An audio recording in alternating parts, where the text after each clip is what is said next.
Hello everybody. So today we are going to make homemade yeast dinner rolls. And this is a sweet bread recipe. And this dough is very, very versatile. I use it for cinnamon rolls. I use it for, of course, dinner rolls. I also use it to make hamburger buns or hot dog buns. It has so many different things that you could do with it. So it's one of my favorite bread recipes, and I'm going to show you guys how to do it. First, we start off with 1/4 cup of warm water, and it should be around 110 degrees. So I'm going to heat up some water, just tap water. And we'll be putting it in our mixing bowl. You can do this by hand, but if you have a cinnamon mixer with a dough hook like this on here, that'd be great. It helps out a lot. And that's what I always use.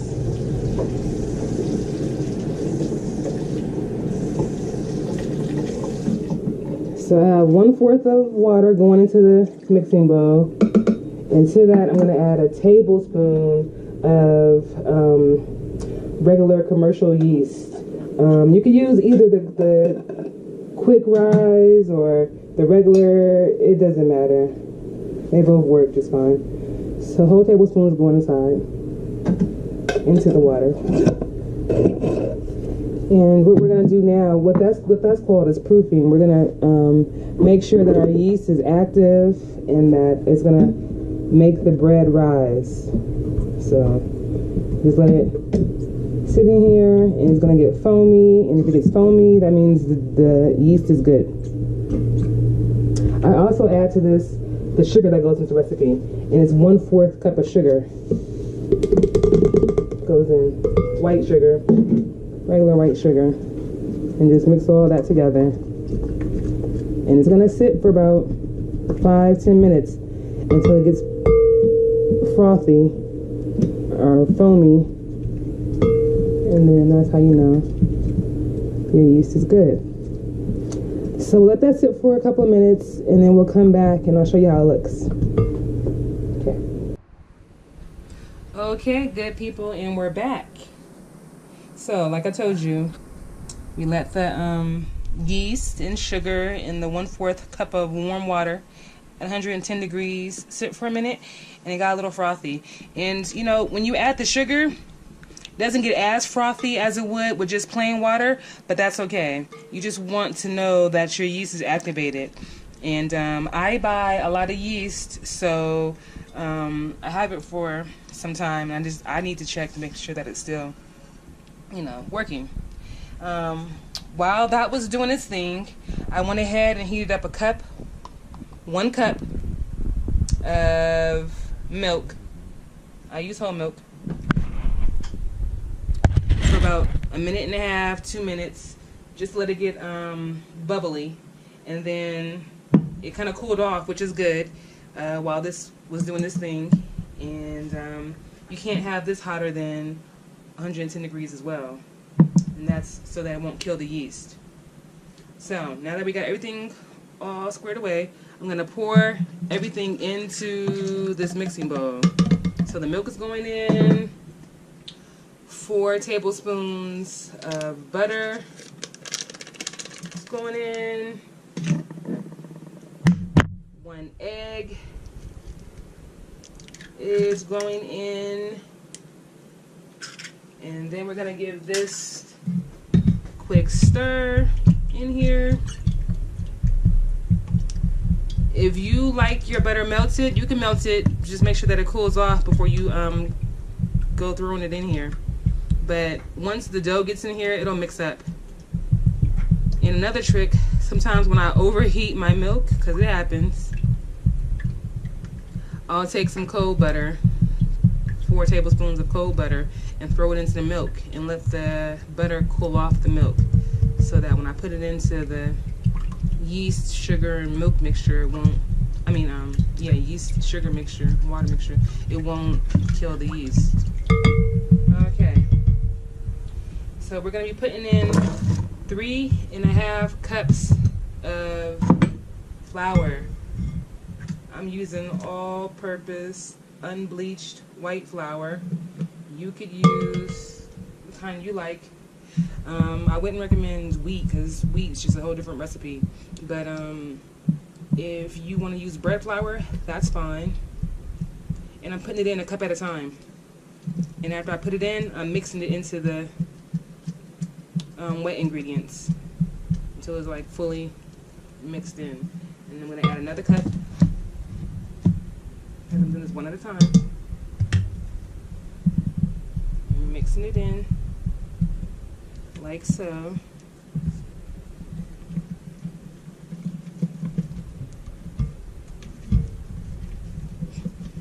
As you get to nearing the end, it's going to get a little stiff on you. So that was 2 cups. This is the 3rd cup. And we're going to do, I'm sorry, if I said 3 cups at first, I meant 3 1/4 to 3.5 cups. It just depends on how your dough is looking. You know, it's supposed to look a certain way, and sometimes the weight of the flour is different. So it just depends on how your dough is looking. And so mine's getting a little, it's getting there. And it's okay if it looks shaggy, because once you start using the dough hook to knead it, or once you start kneading them by hand, it'll all come together. But that's how the dough is looking right now. And at this point, before I add the last of my flour in, which is about 1/4 of a cup, I'm going to add in the salt. You don't want to put the salt in too early because the salt can kill the yeast as well. So we put it in at the very end, right before the last of the flour. That's what I always do. And I'm going to do 1.5 teaspoons.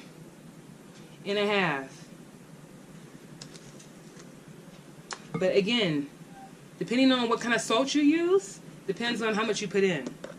I like to use sea salt and pink Himalayan salt, and they're not as salty as the iodized salt, so you might not need as much if you're using regular table salt. So you gotta just gauge how salty is your salt. And so that's in there, and now we're gonna just drop in the rest of our flour.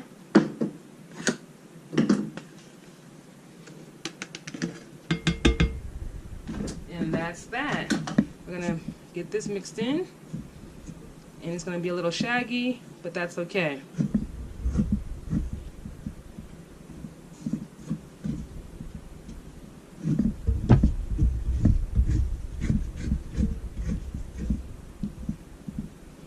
And so I'm gonna let this dough sit like this, shaggy and all, for about 5 minutes.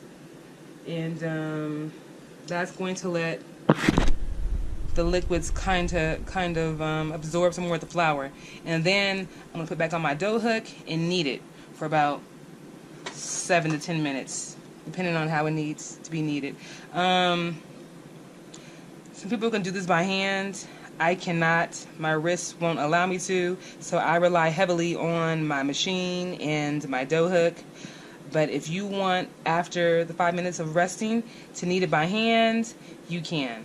And you probably have to knead it for about 10 to 12 minutes. Okay? So we'll be back. Alright, you guys, it's been a few minutes and we're back. And it's still looking shaggy, but that's okay, because now we're going to cut on the machine and let it start kneading. Ooh, put it on too high at first.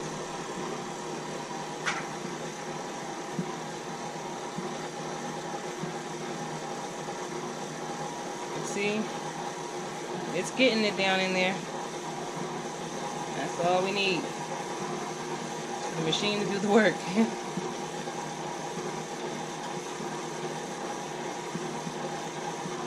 So this is how it looks at the start. I'll come back and show you how it looks at the finish. How it should be smooth and a nice soft dough ball. So we'll be back.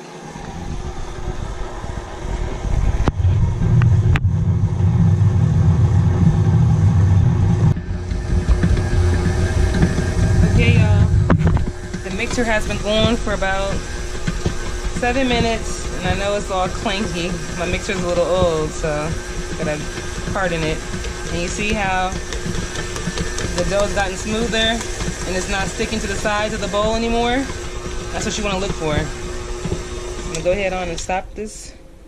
You see how nice and smooth this dough is? Yes. It's not sticky at all. See, I'm touching it and it's not sticking to my hand? That's what you want. Just like that. Nice and smooth. It's a little tacky, but it's not sticking to my hands and covering my hands. That's what you want. Nice, soft dough. Okay? So we're gonna go ahead on and scrape all this down off this dough hook. And if you're trying to make like cinnamon rolls out of this dough, one thing you would add, that I would suggest you add, is like a teaspoon of vanilla. That's if you're trying to make cinnamon rolls.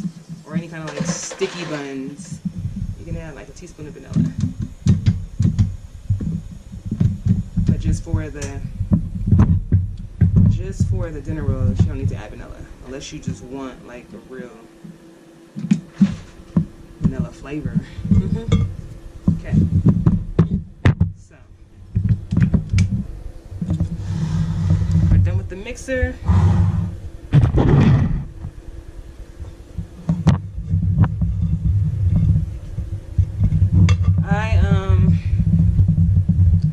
I'm gonna grease the bowl now. And what I do is I kind of like pull the dough to one side, and I'm gonna use some coconut oil. That's my preference. You can use butter, you can use coconut oil, you can use regular vegetable oil, you can use whatever kind of oil you have. And I'm just gonna grease the bowl. See, I just poured it in there, and I'm gonna just bring it up all around the bowl, on both sides. And that's what I'm gonna do. You don't need too much. I might have put too much in my bowl, but you don't need too much. And then you bring the dough to the next side, like so, and grease the other side. And this is gonna help it to not stick while it's rising in this bowl. You see how the dough is? It's a nice soft dough. And I just kind of like fold it under like so. Make a nice little ball. And then just position it back into this greased bowl to let it double in size. I'm gonna get a plastic cap, shower cap, saran wrap, top to your bowl, whatever you have. That's what you put over it so that the dough doesn't dry out. I'm gonna use a plastic cap. It's like a shower cap that I use for all.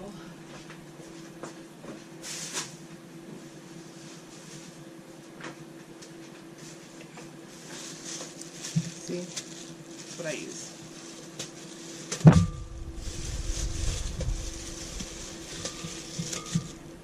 Okay. So this is how it's looking. We got the dough in there. We got the cap on. I'm gonna put it in a warm place, preferably like 70 degrees, wherever it's gonna be resting for the next hour or so that it gets the heat it needs to rise. And once it rises, we'll be back. Okay guys, and we're back. So it's been about 2 hours for me, because I was doing other things while I was waiting for the dough to rise. And it definitely doubled in size. And this is how it looks. See? It got nice and poofy. Nice and poofy. Doubled in size. Okay?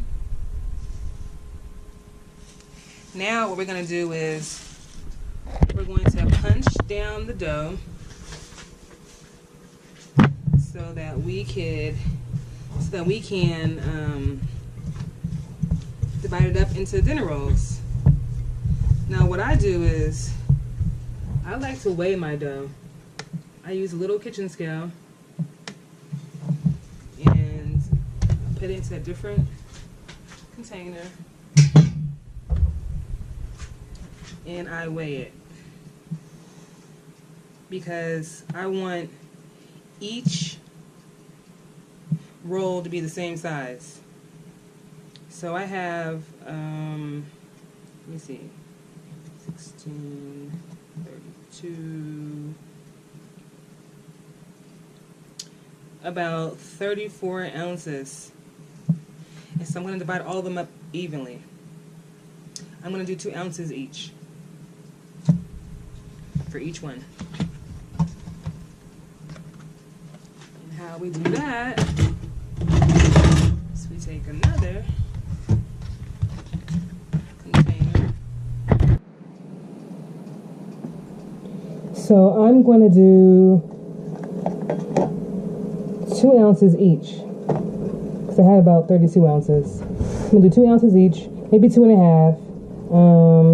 I don't want to do too much because I'll make them really, really big. So I'm going to make them all the same size by measuring exactly 2 to 2.5 ounces with my kitchen scale. So I'm going to show you. You just take it after you measure it and make it into a nice little ball by tucking the ends underneath.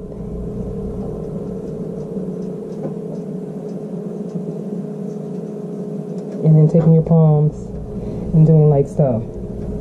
And then it forms a nice little ball. And then you put it on your greased cooking sheet.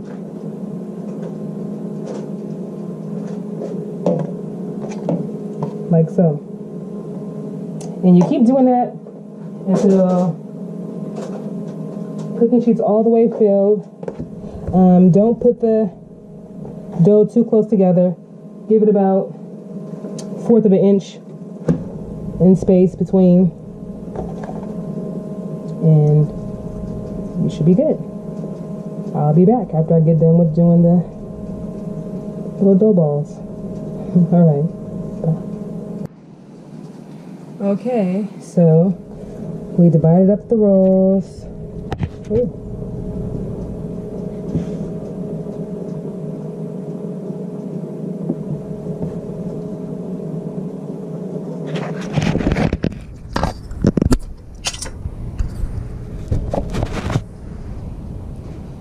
Okay, so the rolls have been divided up into 2 1/4 to 2.5 ounce balls, and this is how it looks.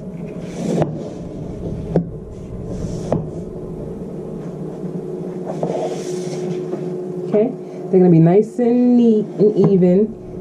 They're gonna rise and be all uniform. And you see this batch got us 1, 2, 3, 4, 5, 1, 2, 3, 4, 20 rolls. Okay, so almost 2 dozen, just a little shy. But if you need more rolls than this, you could always double the recipe to get more.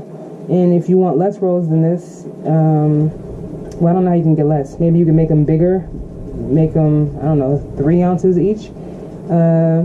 And this, again, you can make hamburger buns or hot dog buns or cinnamon rolls. So this dough is very, very versatile. So now we're gonna let this rise for an hour and then we'll be back to bake them. Stay tuned. One more thing. We have to cover them with plastic wrap. You can either do saran wrap that's like smeared with butter or oil, or a plastic bag, clean plastic bag. There's something plastic so that it keeps it, or even maybe a tea towel, something that will keep it from drying out on the top. Okay, be back. Okay guys, our rolls have been rising for the last hour or so, and this is how they're looking. This is how they're looking. Very good. See how big they got? Right. And while they're rising, I preheated the oven to 350. And while these are in the oven, I'm going to make some honey butter. And I'll show you how. Give me 1 second, I'll be right back. Okay, so in this little small bowl, I have some room temperature softened butter, salted butter. You can use unsalted. If you don't want salt, you can use salted. If you don't have unsalted, but you want it to be salted, you just add a little bit of salt to it. Okay, this is about 2-3 tablespoons worth of butter. And all we're gonna do is real simple. We're gonna add some honey to it. I'm probably gonna add like 2.5-3 teaspoons of honey, and just mix it together. And this is gonna make those rolls so delicious, so irresistible, so dangerous, for me at least, because I love them. Mind you, the rolls are in the oven now. They're gonna be in there probably for like the next 10 to 15 minutes. Just keep an eye on them. Make sure that they're brown and nice on top. Might even want to turn them halfway through just to get both sides evenly brown. If you feel like they're cooking too fast, you can turn the oven down to 325. I have it on 350 right now. Okay. So, give it a little taste. That is good. And it's just that simple. So once the rolls are done, we're gonna take them out the oven and immediately smother them with some honey butter. And we'll be back. All right, y'all, they are out of the oven and they are looking fantastic. I'm gonna give you guys a little looky. Ooh, look at that. Don't they look gorgeous? Fresh out the oven. We get to slather them with some honey butter. Oh my goodness. It's gonna be good, good, good. Okay. And you can also make variations of this butter. You could do cinnamon honey. Add a little, bit of cinnamon in there. I'm trying to think what other ones you could do. If you want like more of a savory flavor, you could do garlic butter. Just chop up some fresh garlic, add some parsley, a little bit of salt, sea salt preferably. That's good too. You could do like a mixed herb butter. Take a couple of your favorite herbs, maybe some thyme, maybe some rosemary, whatever you like, and chop it up and add it to the butter. Just making a blended butter.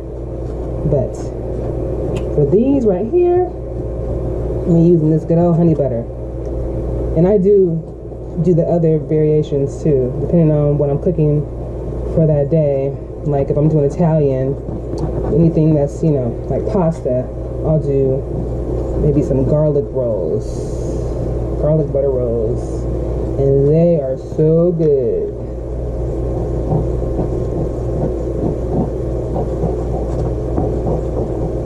Turn down my fire.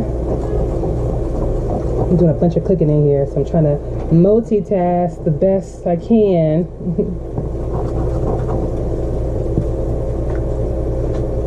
Okay. Well, you guys, I'm not going to hold you any longer. This is the final look-see. How it looks after put on the butter. I'm halfway through. I'm going to finish up. I want you guys to go and try this recipe. And once you do, tell me what you think. Leave me a comment, like, share, subscribe, follow me on social media. Okay? Appreciate you guys for viewing. See you next time.